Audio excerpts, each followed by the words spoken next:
Hi everybody, welcome back to DAYZ on console on the PlayStation 4 and the Xbox, and I've got some more free downloadable mod files for your Nitrado DAYZ private servers. So what I'm going to show you in this video is I'm going to show you what the mods will do, what to expect when you install them, and then we're going to go through how you install them as well, because the idea with these mods is they're really for people, maybe if you're too busy, say you own a private server but you're a bit too busy to do the installs yourself, maybe you're not interested in modding files, and you're thinking maybe you'll wait for when Nitrado introduces settings, or maybe you're looking at the coding and go, oh, I don't really fancy getting on with that. That's what these files are for. So what you're going to do is basically going to end up downloading a load of files and then uploading them to your Nitrado server.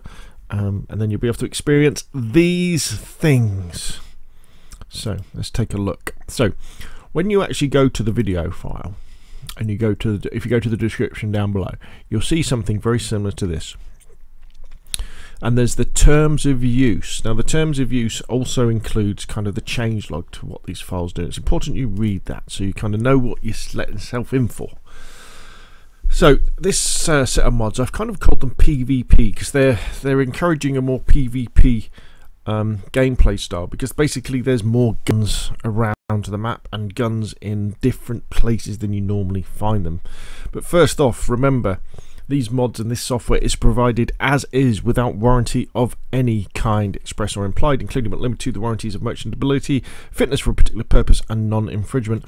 In no offence shall the authors or copyright holders be liable for any claim, damages or other liability, whether an action, contract, tort or otherwise arising from or out of connection with the software or the use of other dealings in the software. Basically, using these modded XML files could break the functioning of your DAYZ server, requiring a reinstall that would wipe all player progress. And in fact, one of the things I encourage you to do, and I'll show you in this video as well, to install them so they work properly, make sure you do a full reinstall. Using these modded XML files necessitates increased regular restarts to prevent server crashing. This is kind of untested really, but we're putting more strain on the server by introducing more items into it. So I would always say at least restart your server automatically twice a day. It is suggested that you thoroughly test your server after applying these files to ensure proper functioning of your server. So these mods are aimed at Chernarus on Xbox or PlayStation. Hey, they probably work on PC as well, but we've only tested them really on PlayStation and Xbox. And what you get is a chance of items spawning in damage greatly decreased. Basically everything that's on the map should be pristine, or very much close to pristine. Cool, isn't it? So things last a lot longer. Increase the potential heli crash sites from 3 to 10. And this also adds the C130 cargo plane as a potential heli crash site. And I think this is one of the cooler mods that you can do in the entire game, I think. Just normally you either get the crashed Russian helicopter or you get the crashed American Huey helicopter that smokes. But the C130 cargo plane is pretty impressive when you come across it. And to kind of support this as well, dynamic event loop has tripled, and this includes the LAR, the VSS and the VSD, and includes the mags and ammo for those weapons as well, and the attachments. So you've got more helicopter crash sites, so you've got more dynamic event loot weapons, which is the LAR, the VSS and the VSD. I think I might have also increased things like the special ghillie suits as well. I can't quite remember. Also, the LAR, the VSS and the VSD are now only counted on the map as well. So normally what happens in DAYZ with these weapons is to decide whether to spawn some more in or not, it looks at how many are on the map, but it also looks at how many are in people's hands and how many in people's hordes. So that's why the chances of finding a LAR on a public server that's been around a bit are pretty much zero. But because now in this mod they're changed so they're only counted on the map, you've got a real chance of finding them. This is another cool mod. So the Ada 4x4 spawn with tyres, radiator, the battery, the spark plug, a jerry can of fuel in the boot. So all the people need to do is, if you find one of these 4x4s, one of these little jeeps, just pour the petrol into it, take the jerry can to the nearest water pump, fill it up, go back to the car, fill up the radiator with water, and it is good to go. Now, it's only the ADAs, it's only the 4x4 little jeeps. None of the other cars do this. And I think at any one time there's about 10 of these on the map should spawn in. So they're quite spread out, and the ADAs tend to be out of the way a bit, you know, down dirt tracks and things. That's cool. Canteens and water bottle spawns increased by 1/3. So these are quality of life things. Compass spawns and nails increased by 1/3. Again, more quality of life. Duct tape spawns increased by 1/3. Various food and drink items increased by 1/3. Now, here we start to get into the PvP side of it and the different story that this mod tells when it comes to DAYZ. Shotguns and shotgun ammo doubled. Yes, and here we go now. Shotguns and shotgun ammo now also spawn along the coast. So the idea with this is that when you spawn in on Chernarus and you move into the towns and villages and the buildings that are along the coast, you've got a much higher chance of finding a shotgun and hopefully some shotgun ammo. In fact, they will sometimes spawn in the little boats and little shacks along the coast as well. Mosins, the SKS, both of those have had their ammo doubled and the number of rifles doubled. And they also spawn in with these mods with sights already equipped. And now these are spawning in towns and villages as well. So instead of just in like hunting places. All assault rifles and SMGs have been doubled in numbers, including the mags and the ammo. And when I say ammo, I mean the boxes of ammo. And this is where it starts to get really interesting. So the SG5K and the USG45, the two submachine guns in the game, and the ammo and the mags, now they also spawn in police stations, fire stations, clinics and hospitals. And also they're both classed as tier 1, 2 and 3. So you'll find those submachine guns in military sort of tents and things right down on the coast. Attachments, however, are still the same. So you've still got to go to higher end military places to find them. But they'll still spawn in with random attachments. And the M4A1 assault rifle and the AK-74 assault rifle, the ammo and mags and the weapons are now tier 1, 2 and 3. So you'll be able to find M4s and AK-74s again in the military places nearer the coast. Attachments again are not changed. They'll still spawn in with the random attachments that you get. But say you wanted, I don't know, scopes for an M4A1, you're probably going to have to go up to tier 3 places.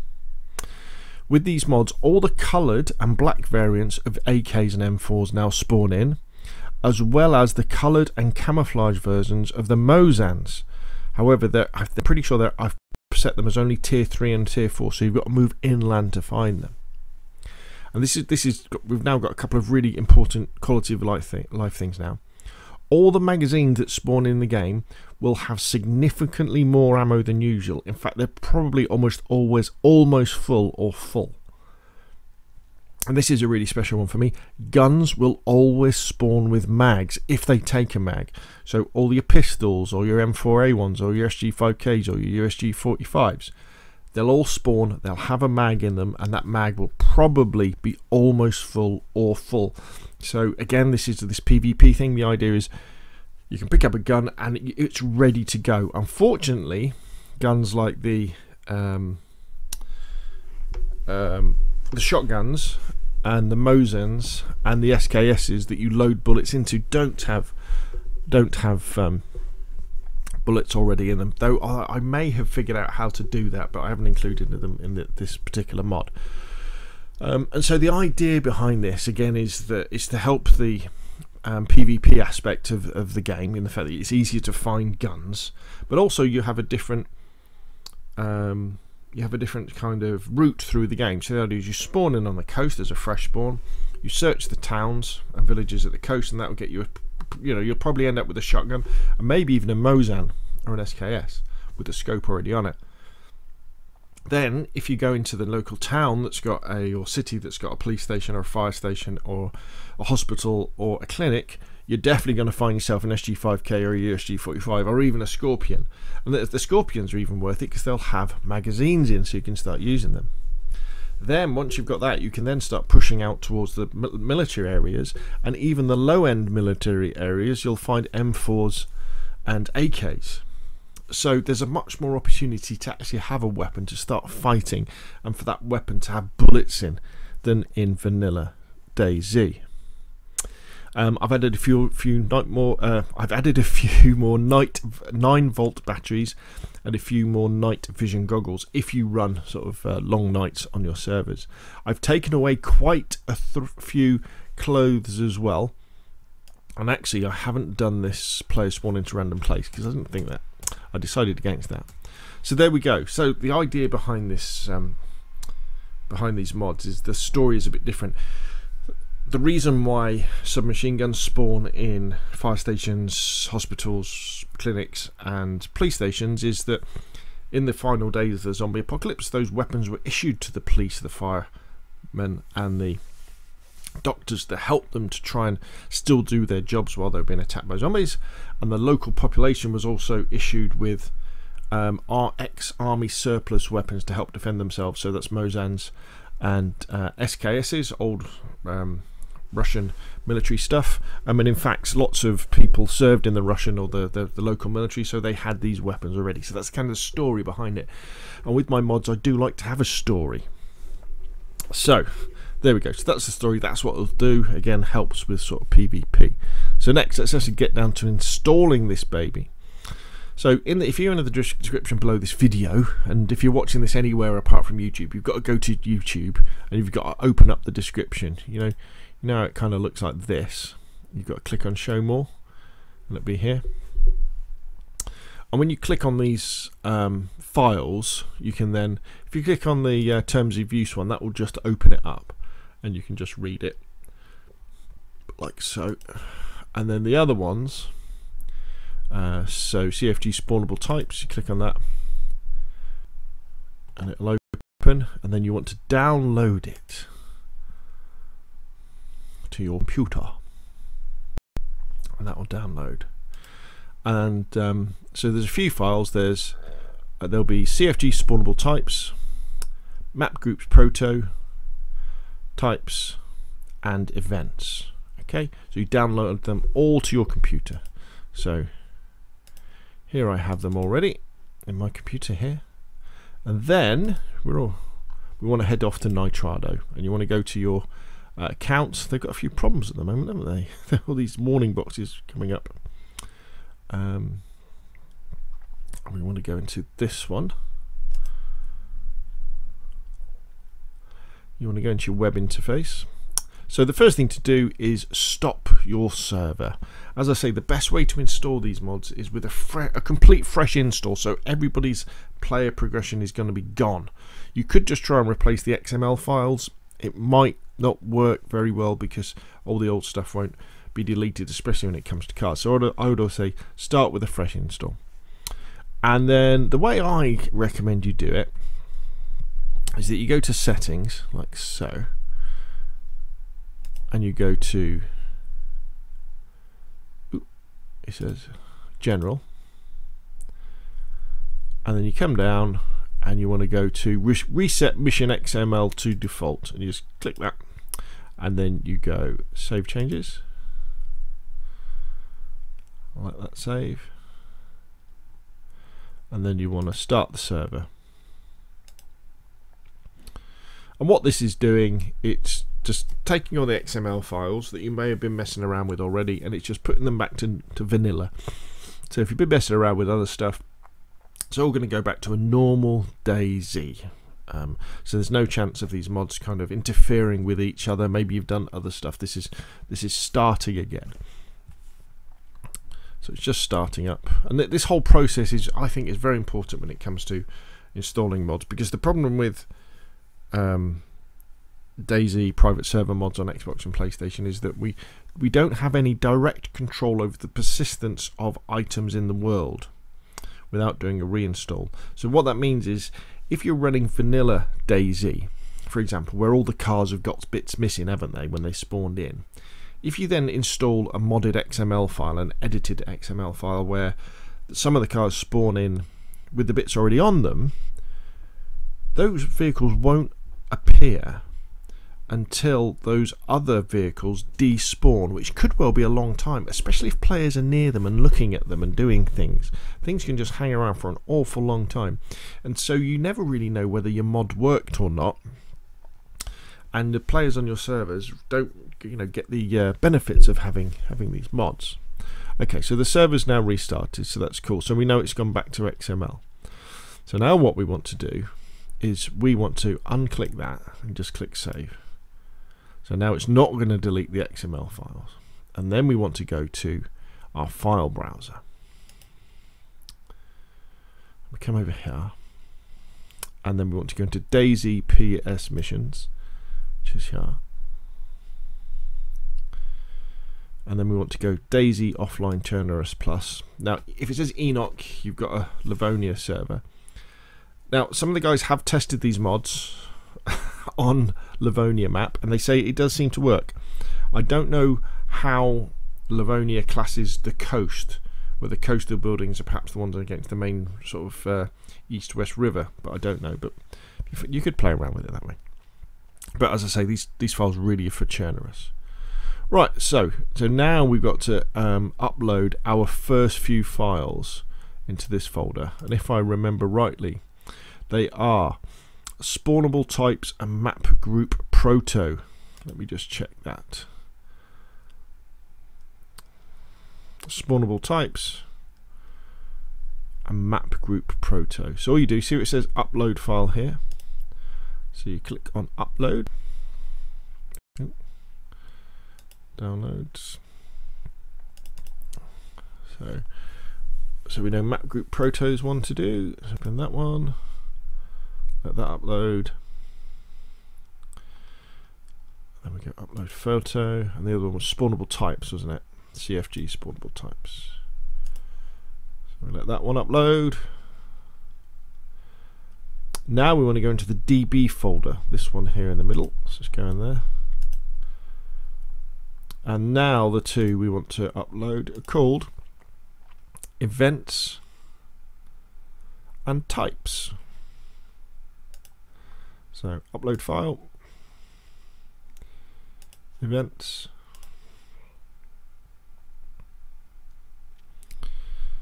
upload file, types.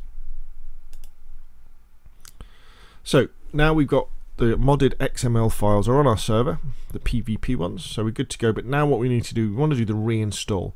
So you go back to server settings general. And we're going to do a reinstall, but what happens is when you do a reinstall, remember all player progression is wiped, so you've got to tell your players that this is going to happen. Also, lots of your settings will disappear, so like the name of your server, the password, all that sort of stuff. Your server time multiplier will be wiped as well, so we've got to put them in. Also importantly, as we do it, this button here, this checkbox, reset mission XML default, becomes ticked as part of the reinstall process. So as we reinstall, we want to keep an eye on this, and we want to make sure we untick it when it becomes ticked and save it. All right, but it's dead easy to do. I'll show you. What we're going to do is basically we're going to click reinstall, and then we're just going to refresh this page until we see the title of our server change back to Nitrado server or something like that. And then we're going to go down, and then we'll see this has become ticked. So we untick it and we save. So let's go for it now. So reinstall, are you sure? We say yes. So now it will say server installation is running. So we just hit the refresh button. We're just looking for this to change. Hit the refresh button. Right, so it's changed to Nitrado. So now we come down here, reset XML to default. We tick that, we save that. So that means now it's not going to delete our XMLs. So while it's doing this is a good time to now jump in, and we can copy back our name. Password was Bradman, wasn't it? I think something like that. Was it Bradman? Bradman. Now, as you're doing this, save it as you're going along, because the server is restarting and doing stuff, so it doesn't save stuff. Server time multiplier is I have 2 for the day. And then I have it on 30 for the night, so that the night steams past. And then I come down here, reduce log output, no, let's tick that. Log damage, yes. Log placement, log base building, log player list. We don't use a whitelist or anything at the moment on the test server because we've got the password, and we save that. And that, my friends, is it. All you need to do is wait for the server install to finish. You could go in, and if you feel happy with the XML files, you could compare the modded XML file against the other ones. If you follow this procedure though, it will work. Then what you do is, it's particularly easy with these mods just to spawn in as a fresh character and just run to the nearest town and figure out where you are. And well, you can check villages and buildings for shotguns on the way, and then just go to the nearest clinic, go to the nearest forest station, go to the nearest police station or guard houses. They sometimes have them in as well, and you're just looking for submachine guns to have spawned in, and you want any guns that you find like submachine guns to have magazines in them, and the magazines should also be full, and any magazines you find on the floor should also be full. And if those things are ticked, it's pretty much the mod has worked and you've done everything right, and you've got a nice little PvP experience for the members of your server. So there we go. Now we've tested this set of mods over about 4 or 5 days on Xbox and PlayStation, and they seem to be stable over that time period. Over a longer time period, who knows? One of the things is when you start messing around with the loot table in DAYZ, it can get a little bit out of balance, and you end up with lots of the same things spawning in certain places. But if you do get any feedback, remember you can just put them in the description box down below, and enjoy. If you have found these XML files useful, remember you can go in and mod them, do whatever you want with them, they're all free, all that sort of stuff. If you found them useful though, and the members of your communities are really liking them, there is a nice little PayPal link down there, so you can put a little bit back, a little bit of a donation to help these free mod packs coming for DAYZ on console for PlayStation and Xbox, and who knows what I might try and come up with next. Anyway, that's enough from me. If you found this video useful, hit the like button. If you want to see more of the same, press subscribe. Thank you very much, and I will see you again soon.